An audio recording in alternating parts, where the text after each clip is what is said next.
Continuando com as atividades de conteúdo, teremos agora o Simpósio Satélite Takeda, com o palestrante Dr. Guilherme Marques Andrade, tema Vedolizumab, prática clínica na doença inflamatória intestinal. Dr. Guilherme é médico assistente no Ambulatório de Doenças Inflamatórias Intestinais do HC-UFO, é gastroenterologista e patologista pelo HC da Faculdade de Medicina da USP. Então, queria dar boa noite a todos, parabenizar a comissão organizadora pelo sucesso do evento, em nome da doutora Abadia, e agradecer o espaço e o momento, uma oportunidade concedida, né, para a gente poder debater um pouquinho sobre o uso do vedolizumab na nossa prática clínica. Eu vou trazer casos que representem circunstâncias da nossa realidade. Então, vou apresentar para vocês dois casos, um de Crohn, e outro de retocolite, e na sequência embasar minhas condutas terapêuticas, em especial com foco na terapia biológica. Curiosamente, o segundo caso foi o meu primeiro caso de uso de vedolizumab, é um caso bem interessante, e o primeiro caso foi escolhido por ter um desfecho também bastante interessante. Esses são os conflitos de interesse que eu tenho a declarar para essa aula. Então, sem mais delongas, o primeiro se trata de uma paciente do sexo feminino, de 34 anos, com uma dor em fossa ilíaca direita há 3 anos, e pós-prandial, com características que lembravam um pouco de uma suboclusão, mas sem critério de oclusão franca, com uma diarreia intermitente que vem piorando nos últimos 6 meses, que a dor está se tornando praticamente diária. Chamava a atenção no exame físico que ela estava hipocorada, com abdômen distendido, um plastrão duvidoso, mas sem peristaltismo de luta ou algo do gênero. Pedimos uma tomografia para investigar o quadro, e nós vemos que o cólon direito próximo ao ângulo hepático está espessado, com edema de parede e realce mucoso pelo meio de contraste. Quando nós envolvemos o cólon direito todo no corte, nós vemos que a atividade inflamatória ela se estende por todo o cólon direito até o seco, com um aumento ainda maior do espessamento parietal, como demonstrado pela seta amarela. E aqui a gente incluiu o delgado, e nós podemos ver que aqui nessa região que já há uma certa dilatação, mas sem formar nível. E aqui a gente percebe um espessamento do ilho francamente engurgitado, os vasos mesentéricos nessa região, incluímos o sigmoide, que está polpado do ponto de vista radiológico e não tem nível hidroaéreo franco. Frente a esses achados, nós solicitamos uma colonoscopia, em que nós vemos um ilho terminal com diversas úlceras rasas e profundas, ovaladas e serpiginosas, algumas com sangramento espontâneo, outras com fibrina, entremeadas por mucosa de aspecto normal. Foi relatada uma resistência, sem impedir progressão do aparelho pelo endoscopista, dando a percepção de uma substenose inflamatória. Do seco ao ângulo hepático, observam-se áreas de edema e enantema, algumas úlceras com padrão similar, mas uma redução gradativa da inflamação, aqui no ângulo hepático um PET de inflamação, e o mesmo no descendente e no sigmoide, com o reto totalmente polpado.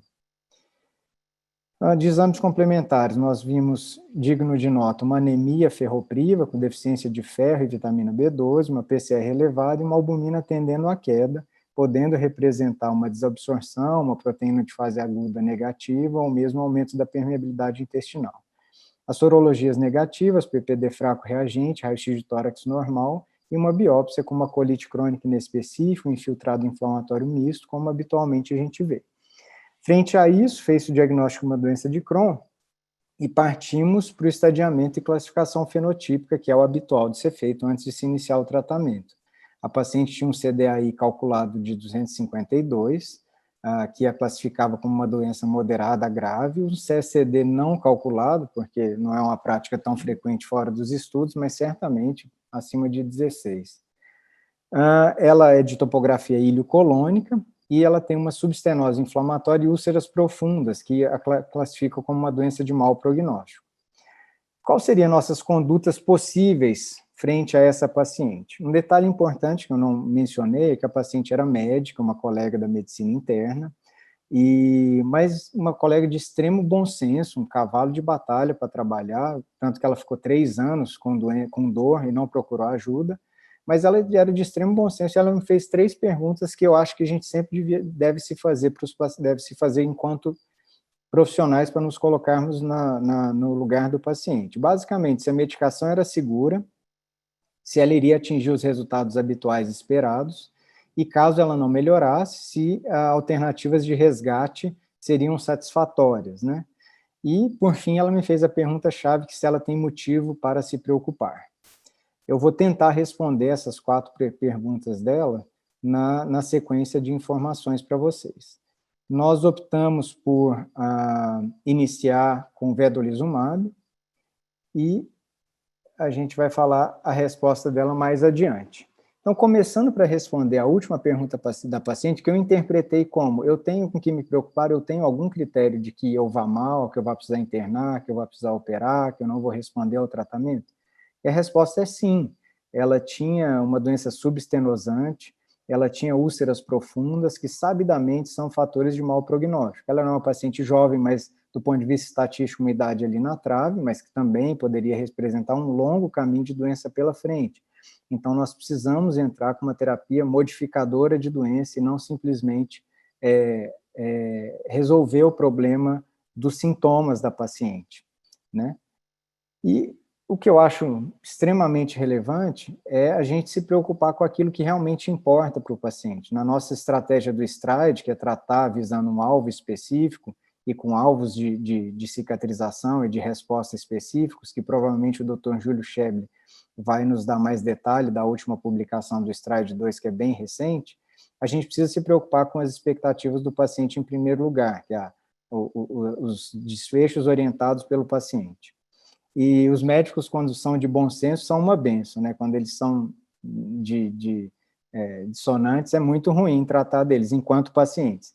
Mas esse trabalho é um trabalho muito interessante, que os autores da UCLA, se eu não me engano, aplicaram via software um questionário para dar informações que subsidiassem o paciente a entender o que o próprio paciente valorizaria. Depois de responder esse questionário, o paciente teria um relatório mostrando que, tentando mostrar para ele e para o médico o que ele esperava da doença. E, de fato, o perfil de segurança do tratamento, e, de fato, o perfil de segurança é uma maior preocupação. Em particular, o risco de infecções graves e o risco de linfoma. Lógico que muito próximos também de ter resposta, uma melhoria em curto prazo e uma remissão no longo prazo. E a paciente, enquanto médica, ela tinha essa preocupação com o perfil de segurança, porque ela estava constantemente exposta, mas claro que ela queria também ficar bem para poder atender os pacientes como todos nós. Bem, a indicação geral do vedolizumab é doença de Crohn, retocolite, na sua forma moderada a grave em fase ativa. Bem, isso é uma indicação relativamente homogênea entre os biológicos, e isso não os distingue. Então, a gente precisa ir um pouco mais a fundo quando a gente pensa. Afinal de contas, é uma droga que já está praticamente como primeira escolha em todos os guidelines de grande impacto no mundo. E, então, mostrando primeiro a resposta clínica que a gente almeja, ou seja, melhora sintomática, vamos dar uma olhada nesses dados da análise pós-hoc do Gemini-2, que foi um estudo duplo cego, que a gente vai ver que o vedolizumab proporcionou uma melhora muito precoce quando a gente olha dor abdominal e evacuações líquidas ou muito moles, que são scores de grande impacto na composição do CDAI. A gente vê que, pelos gráficos, que dentre os pacientes que receberam vedolizumab, a melhora foi 2 vezes maior que os que receberam placebo, tão rápido quanto a 6ª semana. Quando a gente olha também a resposta de remissão clínica nessa outra coorte multicêntrica, em que tinham pacientes muito ruins, com perfil muito parecido da nossa, 48% de amostra iliocolônica e 62% de doença moderada grave, a gente vê que a resposta clínica foi grande na semana 14, assim como a remissão clínica, na casa de quase 65%, mostrando que, de fato, é uma droga eficaz em pacientes naivos. A mesma coisa nesse estudo prospectivo multicêntrico, com mais de 100 pacientes, em que a gente vê uma remissão clínica muito robusta, nos pacientes, principalmente nos pacientes naivos, na semana 10, ou seja, uma remissão precoce. E nota-se que, nessa coorte em particular, poucas infecções, abscessos retais ou infecções oportunistas, e nenhum caso de colite por Clostridium, que foi uma das preocupações iniciais, né? Esse é um medicamento que a sua gênese como alternativa ao natalizumab foi muito preocupante do ponto de vista de segurança, mas que ao mesmo tempo que isso foi uma preocupação inicial, isso se tornou uma forte bandeira, porque ele mostrou que ele transcendia os riscos do natalizumab pelo oposto, ele era um medicamento com um perfil de segurança muito melhor, inclusive do que outros imunobiológicos, como a gente vai ver mais para frente. E respondendo à pergunta dela, eu vou melhorar além dos sintomas clínicos, eu tenho que me preocupar com alguma outra coisa? Sim, ela tem que se preocupar, na verdade, a gente se preocupa por ela, com os desfechos que modificam a doença, que são remissão endoscópica, radiológica e histológica. Por isso que isso consta no STRIDE. E esse estudo aberto, prospectivo e multicêntrico também, e que tinham pacientes com doença bem longa, mostra que a taxa de resposta endoscópica, ela acontece, ela é progressiva, ela segue aumentando entre 26 e 52 semanas, mas assim como em todos os biológicos, ela guarda uma relação com o tempo de doença, ela é inversamente proporcional ao tempo de doença. Por isso a gente tem que agir rápido e a gente tem que acertar na nossa primeira escolha e não deixar o paciente muito tempo sem tratamento. A mesma coisa com a resposta radiológica, lembrando que a doença de Crohn é uma doença transmural, então a nossa visão da cicatrização ela não pode ser simplesmente mucosa, mas ela idealmente deve envolver uma melhora radiológica. E quando a gente vê a pergunta dela de caso eu falhe o tratamento, eu terei opções? Sim, ela terá opções. Quando a gente olha esse estudo em que os pacientes que falharam o vedolizumab receberam a terapia anti-TNF, a gente vê que eles mantêm uma boa resposta. Não há diferença entre aqueles que usaram o anti-TNF como primeira linha ou o vedolizumab como primeira linha seguido de anti-TNF. Então, isso sugere que o vedolizumab na primeira linha não impacta a efetividade dos tratamentos subsequentes. Voltando ao caso, a paciente ela tinha como principal sintoma dor, isso é o que mais a incomodava, diarreia nem tanto, e com 2 semanas ela já viu uma melhora expressiva da dor, e com 8 semanas ela se viu livre dos antiespasmódicos. Como ela estava relativamente bem, ela vinha com uma doença crônica, ela tinha muito mais atividade de mucosa do que sintomas que a impedissem de trabalhar, ela optou por não tomar corticoide como ponte, então o que a gente está vendo é uma resposta pura ao vedolizumab. Então a gente vê que no ilho terminal, que era bastante destruído, tem uma atividade residual, um aparente retorno à complacência habitual, um ganho de trofismo mucoso, alguns enantemas, mas diminutas úlceras aftoides, aquelas úlceras profundas e a subestenose inflamatória sumiu. No cólon ascendente, a gente vê ainda algum enantema e raras erosões, sendo que no restante do cólon, nos cólons descendentes, sigmoide, a gente não acha nenhum resquício de atividade inflamatória. O exame radiológico mostra uma regressão para a normalidade, sem maiores realces, e aqui a curiosidade que eu queria mostrar para vocês, surpreendeu a paciente e a equipe assistente, é que os radiologistas, que por sorte eles gostam de comparar os exames radiológicos aos exames anteriores, ele resgatou a tomografia anterior e nos mostrou algo que não havíamos visto, que é uma fístula enteroentérica de ilho distal não mencionada no laudo anterior, e que ela foi totalmente cicatrizada novamente, como se mostra nesse diapositivo aí. Foi uma grata surpresa, a gente não tem muitos dados no que tange fístulas enteroentéricos, muito menos doença perianal, apesar de termos trabalhos em andamento, a gente pode discutir isso em uma outra ocasião.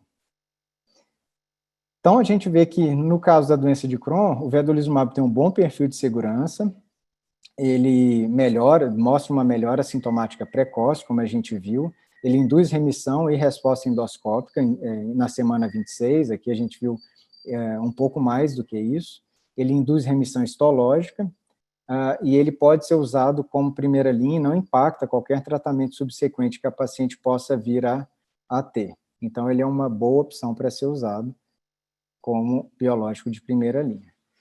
Sem mais delongas, vamos passar para o segundo caso, vamos dar uma refrescada aí, agora nós vamos mudar de doença, parece a mesma coisa, mas são doenças bem diferentes, né?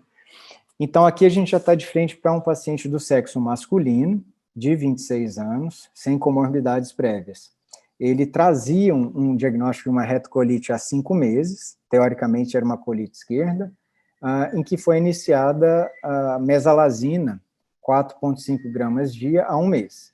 E a uma semana do atendimento no pronto-socorro, ele apresentava febre, dor pleurítica e tosse seca, além de uma piora também do quadro abdominal.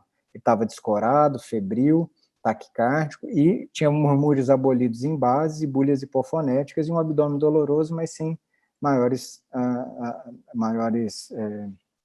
achados. Chama atenção uma anemia, uma leucocitose, uma eosinofilia importante, percebam isso, aumento de provas de atividade inflamatória e uma albumina baixa. Ele não preenchia critérios de colite fulminante por True-Love, mas era um paciente, sem dúvida, com uma colite grave do ponto de vista clínico laboratorial. Assim como a gente vê na tomografia, nós podemos perceber nesse corte coronal o engurgitamento dos vasos mesentéricos de todo o colo, inclusive cólon direito, associado a borramento de gordura, espessamento parietal e edema de parede, confirmando uma pancolite importante, sem sinais de megacólon tóxico ou perfuração. Nesse outro corte, incluindo principalmente sigmoide, a gente vê um engurgitamento vascular e borramento de gordura significantes. Lembrando, senhores, que tão importante como o quadro abdominal era o quadro respiratório, eis que ele tem não só um derrame pleural com espessamento pleural, mas um derrame pericárdico, sem oferecer compressão. Campos pulmonares livres, sem nódulos ou escavações, e mediastino sem gânglios. Frente a essa hipótese, levantamos diversas hipóteses diagnósticas frente a esses achados, desde estrongiloidia disseminada, parasitose disseminada, tuberculose pleural disseminada também seria, né? Envolvendo inclusive uma enterocolite tuberculosa, síndrome hipereosinofílica, vasculite, uma série de coisas. Iniciamos a propedêutica toracocentese, que foi um líquido claro, cuja foto eu não tenho para lhes mostrar.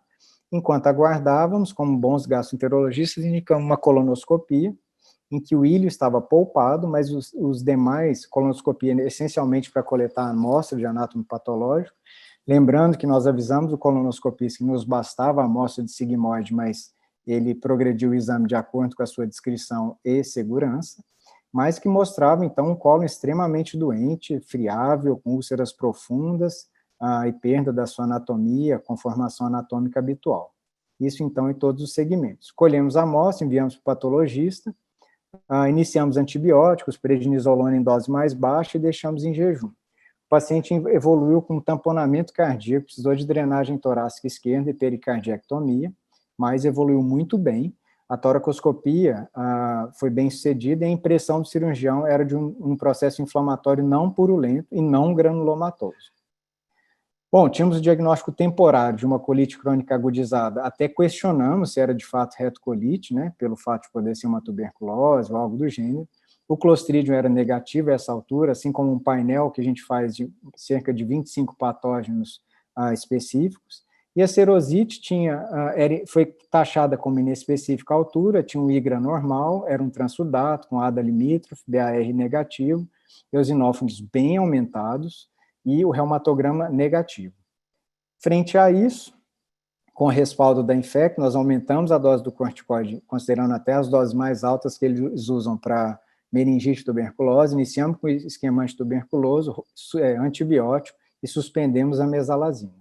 O paciente apresentou uma resposta muito dramática e favorável do quadro abdominal.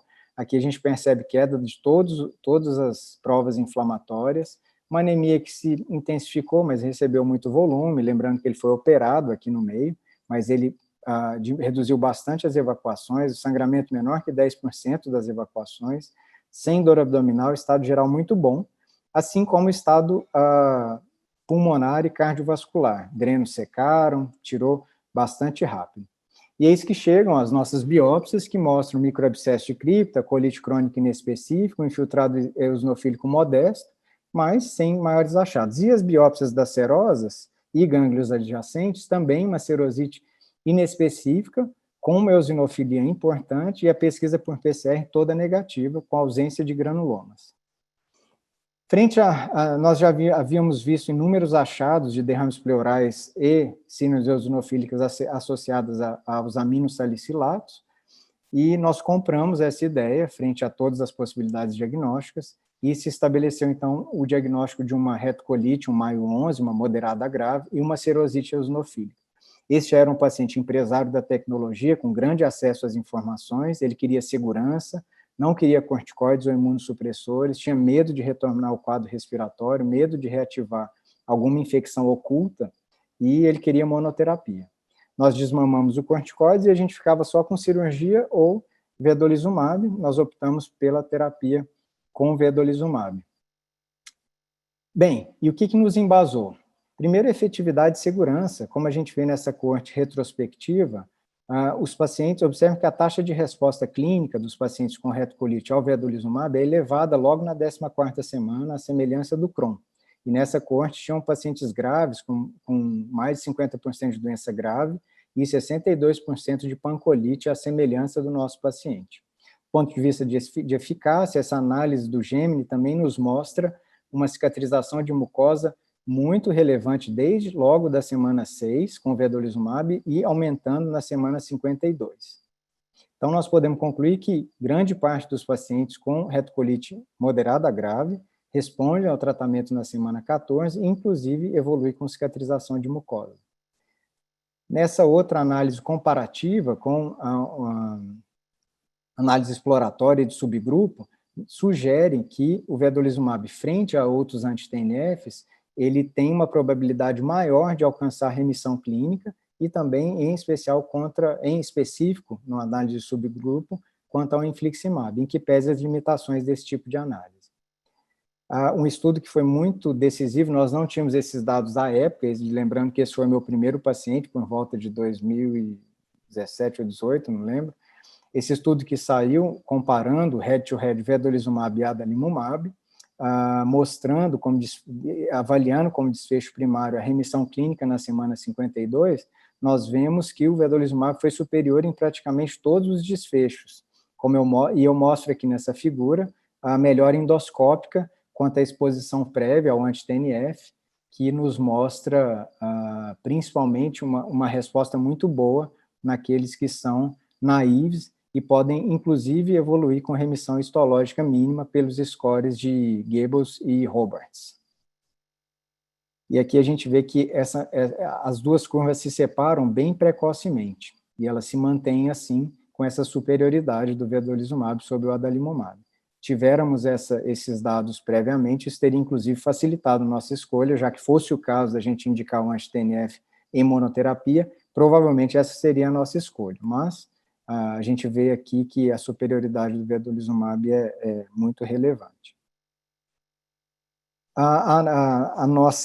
Ainda no quesito eficácia e segurança, essa meta-análise em rede, que comparou a outros anti-TNF, mostra uma superioridade na manutenção de melhora endoscópica em remissão contra o adalimumab. A gente vê o vedolizumab bem escuro, embaixo, e, no mínimo, uma igualdade frente ao infliximab.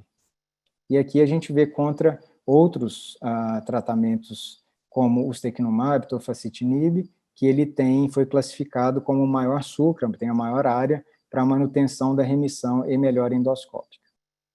E aqui, em dados de vida real, a gente vê que, além dessa melhora, a gente vê que os hazard ratios tem uma tendência muito protetora do vedolizumab frente aos anti-TNFs, em vista de eventos adversos graves, ou seja, tanto eventos adversos graves quanto infecções graves, o vedolizumab tem uma tendência uma tendência de bastante protetora frente a esses eventos, seja na retocolite, seja na doença de Crohn. Portanto, os pacientes bionaive tratados com vedolizumab apresentam probabilidade significativamente menor de apresentar eventos adversos e infecções graves, que torna a droga um perfil de segurança favorável versus os anti-TNFs na doença inflamatória.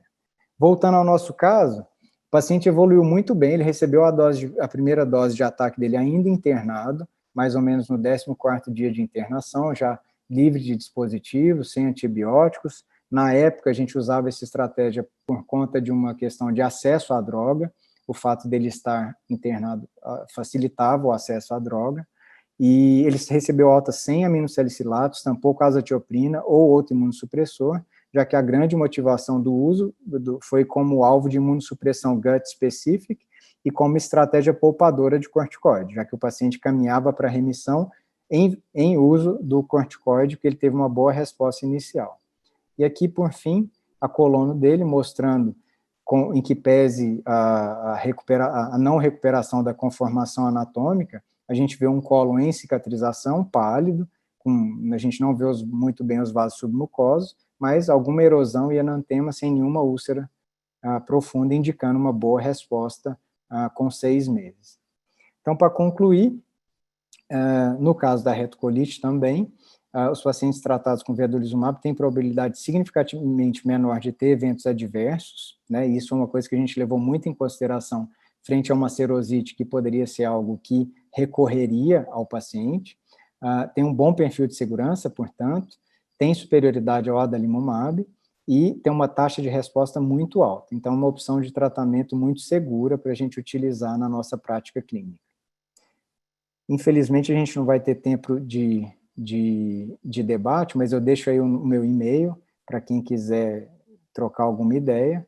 E agora eu acho que eu vou passar a palavra, não sei para quem que é, mas agradeço a participação de todos e um muito obrigado à comissão organizadora. Obrigada, Guilherme. Nós vamos prosseguir, então. Muito obrigada, excelente.